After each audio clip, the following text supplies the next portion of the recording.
खालिस्तानी समर्थक संस्था Sikh for justice ने कनाडा में हिंदू मंदिरों के बाहर 16 और 17 नवंबर को भारतीय राजनयिकों और मोदी सरकार के समर्थकों के खिलाफ विरोध प्रदर्शन करने की धमकी दी है, जिसके बाद ब्रैम्पटन त्रिवेणी सामुदायिक केंद्र ने भारतीय वाणिज्य दूतावास के जीवन प्रमाण पत्र कार्यक्रम को रद्द कर दिया।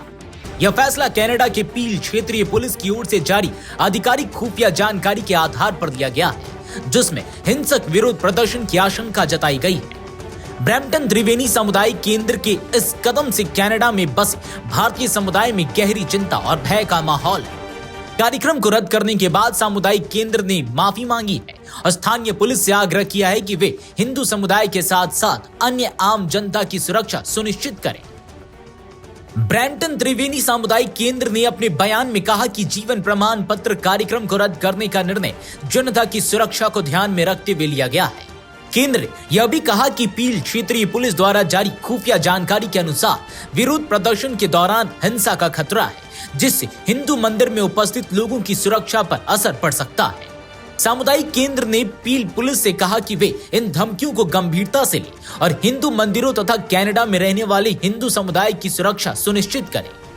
कनाडा में हिंदू मंदिरों के बाहर खालिस्तानी समर्थकों की गतिविधियां बढ़ती जा रही हैं। इससे पहले 3 नवंबर को ब्रैम्पटन में स्थित हिंदू सभा मंदिर में आयोजित एक काउंसिलर शिविर को भी खालिस्तानी समर्थकों द्वारा हिंसक तरीके से बाधित किया गया था। घटना की वीडियो में देखा गया कि प्रदर्शनकारी मंदिर परिसर के आसपास के मैदान में डंडों से हमला कर रहे थे। इस घटना की कनाडा और अंतर्राष्ट्रीय स्तर पर भी व्यापक निंदा हुई थी। इन घटनाओं से कनाडा में बसे भारतीय समुदाय में असुरक्षा की भावना बढ़ रही है।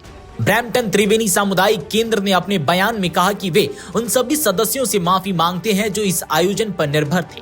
उन्होंने कहा कि यह एक दुखद स्थिति है कि कनाडा के हिंदू अब अपने ही मंदिरों में जाने से असुरक्षित महसूस कर रहे हैं। सिख फॉर जस्टिस एक खालिस्तानी समर्थक संस्था है जो लंबे समय से कनाडा और अन्य देशों में खालिस्तान के समर्थन में गतिविधियों को अंजाम दे रही है। सिख फॉर जस्टिस SFJ की ओर से कनाडा में हिंदू मंदिरों के बाद विरोध प्रदर्शन की धमकी ने तनाव को और भी बढ़ा दिया है। SFJ ने कई बार अपने बयान में भारत सरकार और मोदी सरकार के समर्थकों को निशाना बनाया है, जिससे कनाडा में रह रहे भारतीयों के लिए मुश्किलें बढ़ गई हैं। ब्रैम्पटन त्रिवेणी सामुदायिक केंद्र के बयान के बाद पील पुलिस ने भी इस मुद्दे पर ध्यान देना शुरू कर दिया है। पुलिस का कहना है कि वे इस तरह की गतिविधियों को नियंत्रित करने के लिए सभी जरूरी कदम उठाएंगे। उन्होंने जनता को सुरक्षा का भरोसा दिलाया है और यह भी कहा कि वे समुदाय की सुरक्षा के लिए सतर्कता बरतेंगे।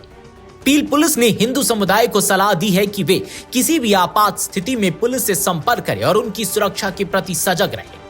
यह घटना केवल एक समुदाय विशेष के लिए नहीं, बल्कि पूरे कनाडा के लिए भी एक सुरक्षा चुनौती है। कनाडा जो हमेशा शांति, सौहार्द और बहु सांस्कृतिक समाज के लिए जाना जाता है, इन घटनाओं के कारण असमंजस में है। इस तरह की हिंसक गतिविधियों से देश की छवि को भी नुकसान पहुंचता है। अब यह देखने की बात है कि कनाडाई सरकार और सुरक्षा एजेंसियां इन गतिविधियों पर किस तरह से नियंत्रण करती है और भारतीय समुदाय की सुरक्षा कैसे सुनिश्चित करती है।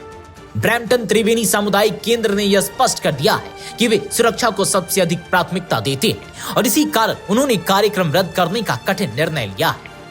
भारतीय समुदाय में इस घटना को लेकर गहरी निराशा और नाराजगी है। दिल्ली से पंजाब केसरी नवोदय टाइम्स के लिए आदर्श झा की रिपोर्ट।